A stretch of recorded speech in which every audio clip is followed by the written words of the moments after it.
بودی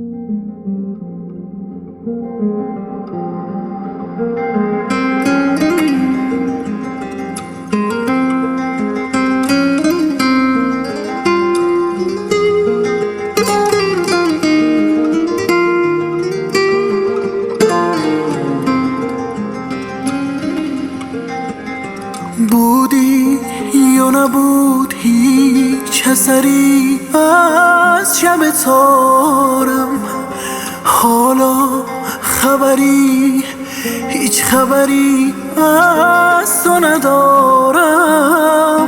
من موج زدم ساحل من، پس تو کجایی؟ آواره شده بر سر من کوه جدایی. من موج زدم ساحل من، پس تو کجایی؟ آواره شده بر سر من کوه جدایی.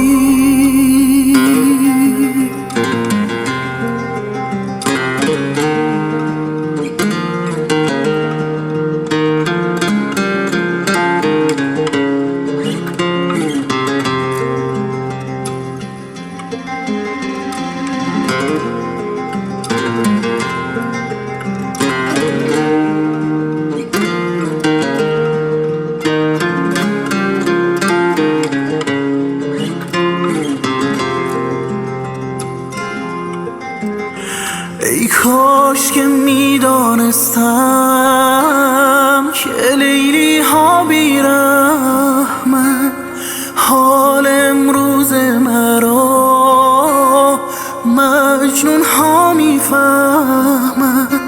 بس سایت بودم، 100 دفعه گشتم دور تو مثل پیچک. سخت گذشت بر تو در دریای عشقم، ماهی تنگ کوچک. من موج زدم ساحل من، پس تو کجایی؟ آواره شده بر سر من کوه جدایی. من موج زدم ساحل من، پس تو کجایی؟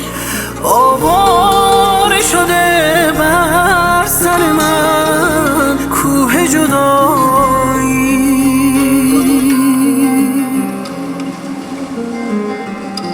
حسین هوش، مسعود جهانی.